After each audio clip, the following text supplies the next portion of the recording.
ಪ್ರೇಕ್ಷಕರೇ ನಮಸ್ಕಾರ. ನಾನು ಶ್ಯಾಮ್ ಕುಷ್ಟಗಿ. ಇವತ್ತು ವಯೋಸಹಜವಾಗಿ ರಾಮಚಂದ್ರ ಗೌಡರು ನಿಧನರಾಗಿದ್ದಾರೆ. ಅವರ ಆತ್ಮಕ್ಕೆ ಸದ್ಗತಿ ಸಿಗಲಿ ಮತ್ತು ಪರಿವಾರದವರಿಗೆ ಈ ದುಃಖ ಭರಿಸುವ ಶಕ್ತಿ ದೊರಕಲಿ ಎಂದು ವಿಶ್ವ ಪ್ಲಸ್ ಟಿವಿ ಪ್ರಾರ್ಥನೆ ಮಾಡಲಿದೆ. ಪ್ರೇಕ್ಷಕರೇ, ಅದು 1994-95 ಸಂದರ್ಭ. ಹೊಸದಿಗಂತ ಪತ್ರಿಕೆಯ ಬೆಂಗಳೂರು ಆವೃತ್ತಿ ಆರಂಭವಾಗಿತ್ತು. ಮಂಗಳೂರು ಪ್ರಧಾನ ಕಚೇರಿಯಿಂದ ನಾನಾಗ ಬೆಂಗಳೂರಿಗೆ ವರ್ಗವಾಗಿ ಬಂದಿದ್ದೆ. ಅಲ್ಲಿಂದ ವಿಧಾನ ಪರಿಷತ್ ಕಲಾಪದ ವರದಿ ಮಾಡುವ ಅವಕಾಶ ನನಗೆ ಒದಗಿ ಬಂದಿತ್ತು. ಆಗ ರಾಮಚಂದ್ರ ಗೌಡರು, ಎಂ.ಆರ್. ತಂಗ, ಕೃ ನರಹರಿ, ಬಸವರಾಜ ಹೊರಟ್ಟಿ, ಟಿ.ಎನ್. ನರಸಿಂಹಮೂರ್ತಿ ಅಂತ ಹಿರಿಯ ಸಂಸದೀಯ ಪಟುಗಳ ಪರಿಚಯ ನನಗಾಯಿತು. ಆ ಸಂದರ್ಭದಲ್ಲಿ ವಿಧಾನ ಪರಿಷತ್ತಿನ ಪಡಸಾಲೆಯಲ್ಲಿ ಹರಟುವಾಗ ರಾಮಚಂದ್ರ ಗೌಡರು ತೋರುತ್ತಿದ್ದ ಮಾನವೀಯ ಸಂಬಂಧಗಳ ಆತ್ಮೀಯತೆ ಇಲ್ಲಿ ನೆನಪಾಗುತ್ತದೆ. ಹಾಗಾಗಿ ಅವರಿಗೊಂದು ಸ್ನೇಹದ ಶ್ರದ್ಧಾಸುಮನ ಮುಟ್ಟಿಸೋಣ ಎಂದು ಈ ಸುದ್ದಿ ಕತೆ ಸಿದ್ಧಪಡಿಸುತ್ತಿದ್ದೇನೆ. ಬನ್ನಿ ರಾಮಚಂದ್ರ ಗೌಡರನ್ನು ತಿಳಿಯೋಣ. ಈ ರಾಮಚಂದ್ರ ಗೌಡರು ಇದ್ದಾರಲ್ಲ, ಇವರು ತಳಮಟ್ಟದ ರಾಜಕಾರಣದಿಂದ ರಾಜ್ಯ ರಾಜಕಾರಣದ ಶಿಖರದವರೆಗೆ ಬೆಳೆದು ಮಾದರಿಯಾದವರು. ಕರ್ನಾಟಕ BJPಯ ಹಿರಿಯ ನಾಯಕರಾಗಿ, ಮಾಜಿ ಸಚಿವರಾಗಿ, ಮಾಜಿ ವಿಧಾನ ಪರಿಷತ್ ಸದಸ್ಯರಾಗಿದ್ದವರು. ಅವರ ನಿಧನ ರಾಜ್ಯ ರಾಜಕೀಯಕ್ಕೆ ತುಂಬಲಾರದ ನಷ್ಟವಾಗಿದೆ. ತಳಮಟ್ಟದಲ್ಲಿ ಪಕ್ಷ ಕಟ್ಟಿದ ಅಪರೂಪದ ನಾಯಕರಾಗಿ, ಸಂಘಟನಾ ಶಕ್ತಿಯ ಪ್ರತೀಕವಾಗಿ, ಸಂಸದೀಯ ಪಟುವಾಗಿ ಅವರು ತಮ್ಮದೇ ಆದ ಛಾಪು ಮೂಡಿಸಿದ್ದಾರೆ. ಹೈಸ್ಕೂಲ್ ದಿನಗಳಲ್ಲೇ ರಾಷ್ಟ್ರೀಯ ಸ್ವಯಂ ಸೇವಕ ಸಂಘದ ತತ್ವ ಸಿದ್ಧಾಂತಗಳಿಗೆ ಅವರು ಪ್ರೇರಿತರಾದರು. ರಾಮಚಂದ್ರ ಗೌಡರು ದೇಶಭಕ್ತಿಯ ಮನೋಭಾವದಿಂದ ಆ ದಿನಗಳಲ್ಲಿ ಗೋವಾ ವಿಮೋಚನಾ ಚಳುವಳಿಯಲ್ಲೂ ಸಹ ಭಾಗಿಯಾದರು.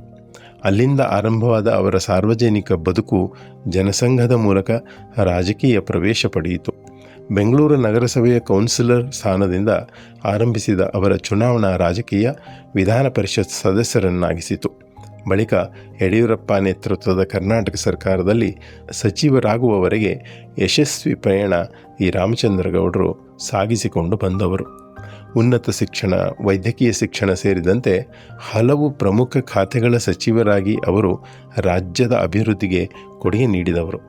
ಅಧಿಕಾರಕ್ಕಿಂತ ಸೇವೆಗೆ ಹೆಚ್ಚಿನ ಆದ್ಯತೆ ನೀಡಿದ ರಾಮಚಂದ್ರ ಗೌಡರ ಕಾರ್ಯಶೈಲಿ ಇಂದಿನ ರಾಜಕಾರಣಿಗಳಿಗೆ ಮಾದರಿಯಾಗ್ತದೆ. ಕರ್ನಾಟಕದಲ್ಲಿ BJP ಸಂಘಟನೆಯನ್ನು ತಳಮಟ್ಟದಿಂದ ಕಟ್ಟುವಲ್ಲಿ BS ಯಡಿಯೂರಪ್ಪ ಅವರ ಕೋರ್ ತಂಡದ ಪ್ರಮುಖ ಸದಸ್ಯರಲ್ಲಿ ರಾಮಚಂದ್ರ ಗೌಡರು ಕೂಡ ಒಬ್ಬರು. ರಾಜ್ಯದಲ್ಲಿ BJPಗೆ ಒಬ್ಬ ಶಾಸಕರೂ ಇಲ್ಲದ ಕಾಲದಿಂದ ಅಧಿಕಾರದ ಗದ್ದುಗೆವರೆಗೆ ಪಕ್ಷವನ್ನು ಬೆಳೆಸುವ ಹೋರಾಟದಲ್ಲಿ ರಾಮಚಂದ್ರ ಗೌಡರ ಪಾತ್ರ ಮಹತ್ವದ್ದಾಗಿತ್ತು. ವಿಧಾನ ಪರಿಷತ್ತಿನಲ್ಲಿ ಬೆಂಗಳೂರು ಪದವೀಧರ ಕ್ಷೇತ್ರವನ್ನು 3 ಬಾರಿ ಪ್ರತಿನಿಧಿಸಿದ್ದ ರಾಮಚಂದ್ರ ಗೌಡರು ಪ್ರಖರ ವಾಗ್ಮಿ ಹಾಗೂ ಪರಿಣಾಮಕಾರಿ ವಿಪಕ್ಷ ನಾಯಕರಾಗಿದ್ದರು. ಸರ್ಕಾರದ ಜನವಿರೋಧಿ ನೀತಿಗಳನ್ನು ದಾಖಲೆಗಳ ಸಮೇತ ಸದನದಲ್ಲಿ ಪ್ರಶ್ನಿಸಿ ಆಡಳಿತ ಪಕ್ಷವನ್ನು ಪೇಚಿಗೆ ಸಿಲುಕಿಸುತ್ತಿದ್ದರು. ಅವರ ಚರ್ಚೆಗಳು ಮತ್ತು ವಿಚಾರ ಮಂಡನೆಗಳು ಸದಾ ಮಾಧ್ಯಮಗಳ ಪ್ರಮುಖ ಸುದ್ದಿಯಾಗಿ ಇರ್ತಿದ್ವು.